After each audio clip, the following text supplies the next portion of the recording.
Hey everyone, how's it going? How are you all doing? Welcome to a new video today. Today we're talking about Victor Wembanyama. I'm your host, Mr. Espino, and we'll analyze why I think Victor could become the best player ever or how the NBA might ruin his career. No doubt, since LeBron James, there hasn't been a prospect as clearly destined to become one of the NBA's best current players by far. Look, I'm not saying Victor will definitely become the best player in history tomorrow because that's complicated.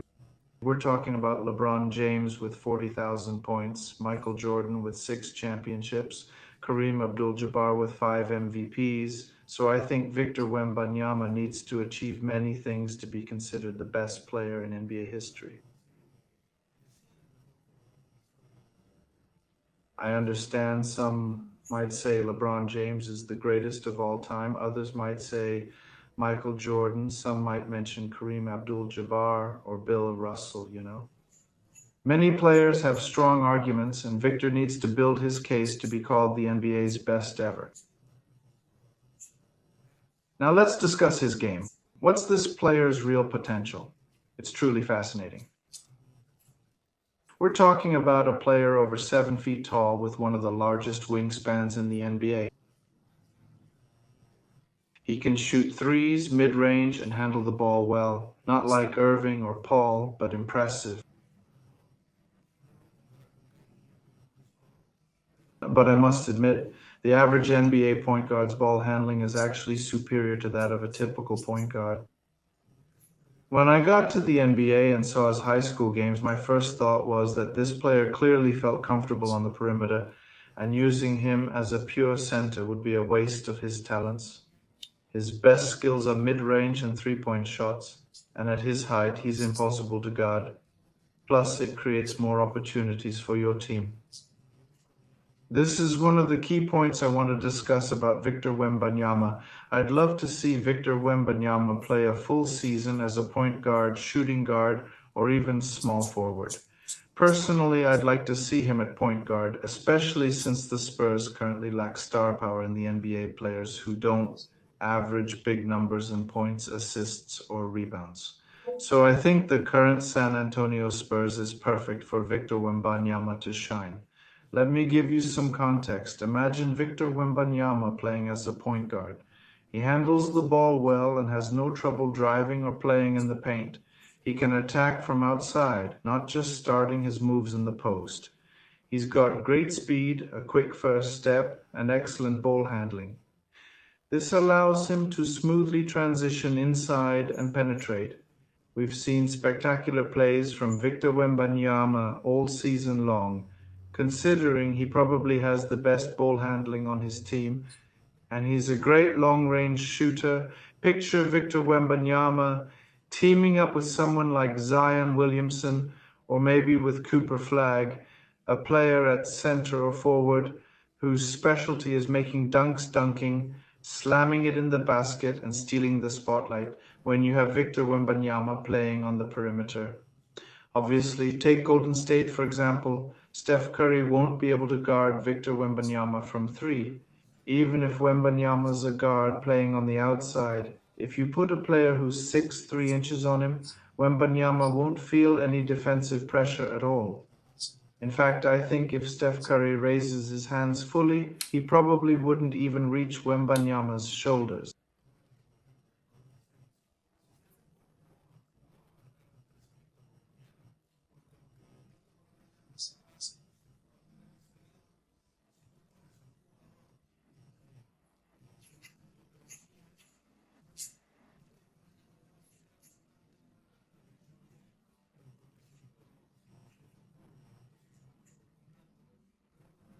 I don't think he even comes close to Victor Wembanyama. It would be a completely pointless matchup. You're forcing Golden State to pull Draymond Green, or the Lakers to pull Anthony Davis, or the Kings to pull Sabonis. Basically, you're making teams do different things. And by pulling these players, who are your best defensive assets, to the perimeter, and we must clearly state this about Victor Wembanyama, because people might say, why not pull Anthony Davis out to the perimeter? because Davis doesn't have Victor's ball handling or outside shooting, not even his mid-range game. I'm not saying Anthony's bad, but he'd struggle playing outside while he's great in the paint. So when you have a player who typically occupies guarding someone in the paint and has to come out to defend, you're creating lots of space and having, for example, a Zion Williamson. He's saying who Victor will guard, which will be the first question as he'll be the team's top scorer. When you decide to guard the best player who's outside, if you have another dominant presence in the paint, it's game over.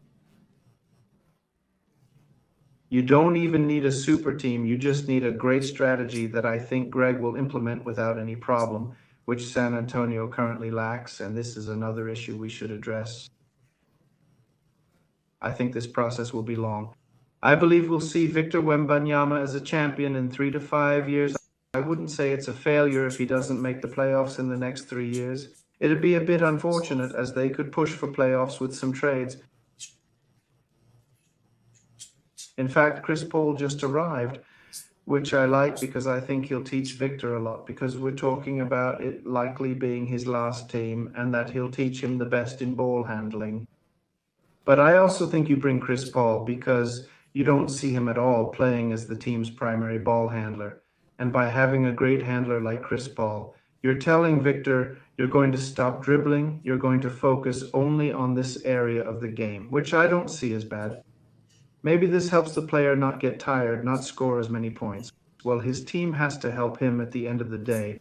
In the end, you have to think like a coach, and it's tough. It's tough because you say, for example, I think about my strategy, and that strategy is my core. It's Victor Wembanyama. I need to bring in a power forward, a wing with great driving ability, who can develop, who can consistently score 20 points per game, and who has very good height to be dominant in that area of the game.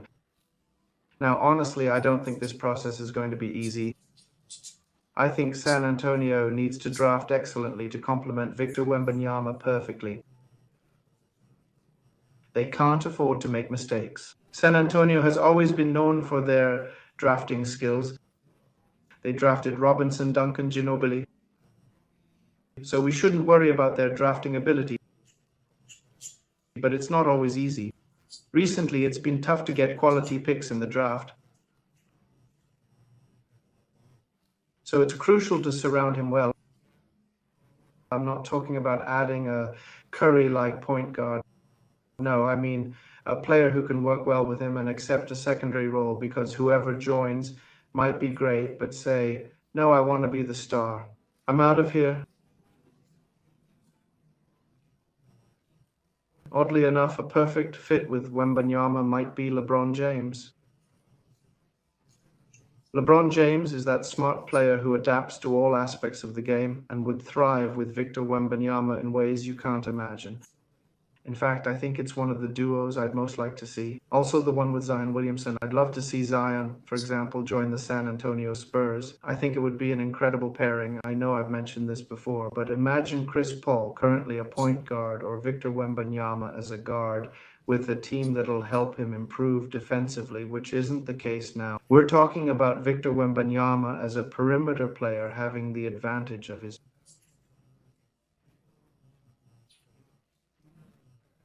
When a player needs to get in the paint and jump for the ball, Victor has the freedom to move and win it. Another thing I'd like to mention about Victor Wembanyama is his physique. How much muscle should he build? How strong should they make him? I think some work is needed. I wouldn't go as far as Giannis Antetokounmpo did. I'm not sure if it's genetic or physical. LeBron's an exception, but muscular, heavy players often struggle with threes and mid-range shots.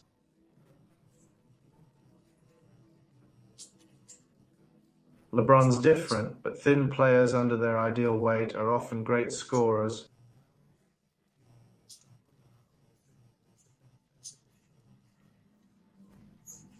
Kevin Durant, Stephen Curry, Kyrie Irving, all lightweight players.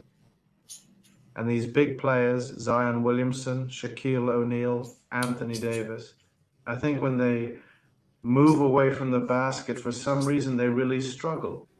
When in theory they have the height advantage, this advantage of looking down at you, it should be harder for you to block me or obstruct my view of the hoop, but for some reason it doesn't happen. But with Victor, it's like, okay, he's someone who has that height that gives him the advantage to shoot however he wants. And for those who've played basketball, think about it. Imagine you're, I don't know, 6 feet tall. I'm not sure how tall you are, and you're playing with your little cousin, brother, or a shorter friend, and you know you have no problem shooting. If you can shoot, you can shoot. The problem is when you don't know how to do it.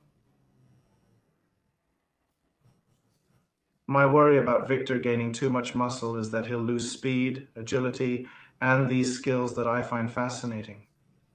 This unique ability to play on the perimeter at his size is something we're not seeing in anyone else. If he becomes like Giannis, who will likely be one of the best Europeans ever, he'll just be another great player. He won't be as unique or special as he is now. In fact, if he bulks up and becomes more of an inside player, he might be flashier, but not necessarily better. His current ability to play outside makes him incredibly difficult for opponents to defend. If he adds muscle and gets heavier, he could be great inside, but might lose what makes him special. But we know that in today's NBA, without an exceptional three-point shooter, it's very hard to win a championship. Jason Taylor and Jaylen Brown are mid-range and long-range specialists. Nikola Jokic, despite being tall and heavy, is excellent at mid-range and long-range shooting. In fact, I'd say Jokic sometimes gives me more confidence shooting from mid-range than when he's in the post trying to score, because I think he struggles a bit with agility. For instance, in the paint, agility is a crucial advantage. Ja Morant, Kyrie Irving, and Anthony Edwards are players who, when driving to the paint, might be much smaller than their defenders, but their agility, speed, and diverse skill set make them difficult to stop.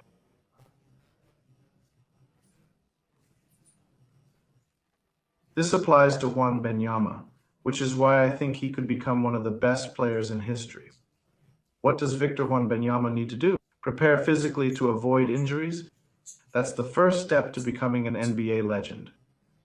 The second step is to consistently average certain numbers. We're talking about maintaining at least 25 points per season from now on. In fact, with your skills, I wouldn't be surprised if Victor Wembanyama someday averages 32 or 33 points. Clearly, the player must work on physical fitness, basketball IQ, and team improvement. This leads to building a championship caliber team. If you have the next NBA franchise, it's tricky. The NBA might not favor betting on a European player. I guess right now all eyes are on Anthony Edwards, but San Antonio Spurs can't think that way. They must believe they have the future of the NBA. A lot of work is needed. If Wembanyama can achieve about 4, Wembanyama is expected to win at least 3 or 4 championships. If we're talking about him becoming the best player in history, or one of the top 3 or 4, previously Kobe Bryant has 5, Magic Johnson I think 4, Kareem Abdul-Jabbar has 4, LeBron James 4, Michael Jordan 6, Tim Duncan 4, MVP-wise Jordan has I believe 5, Kareem 6, LeBron 4. That's a lot of accolades to work towards. You've got to put in the effort to achieve those. Now, he's got incredible potential. It'll depend on his work with the team. And to wrap up this video, one of the things I tell Victor Wembanyama, stick with the Spurs, even if it's 3, 4, 5, 6 years without a title. Be patient. Top players' careers nowadays are stretching close to 20 years when you're at the top of your game. Don't lose hope. I've always felt the worst move for winning more titles is team hopping. Since Kevin Durant started switching to super teams, he hasn't even reached conference finals. Since LeBron James did it, and I think he could have won those same championships with Cleveland. His "I join a team, leave, come back and leave again" approach, I think, takes away from his legacy a bit.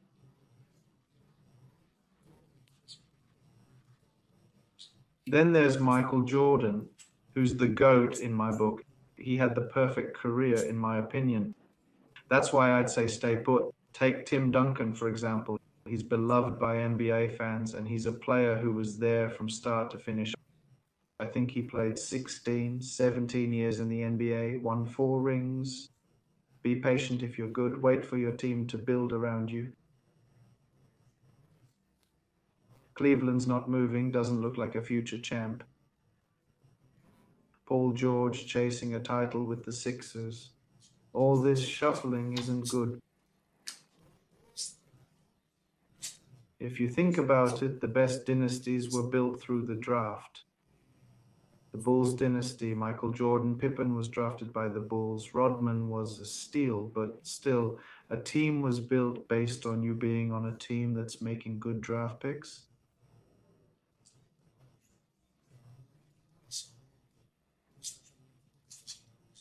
People say Golden State's a super team, not that LeBron James didn't have a good team. Look, Stephen Curry draft pick, Klay Thompson draft pick, Draymond Green draft pick. Relax, if you know you're on a good team, you gotta have that hope. Plus, San Antonio Spurs don't have a bad coach, and they're not a historic team, so obviously there's hope they'll make you great.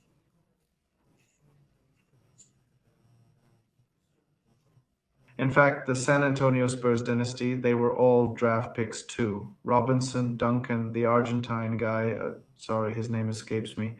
Tony Parker, I think he was drafted too, but anyway, this video's getting long. I have high hopes for Victor Wembanyama. He's becoming everyone's favorite player. Let's see if he comes to Los Angeles in 2028 and beats the US for gold at home.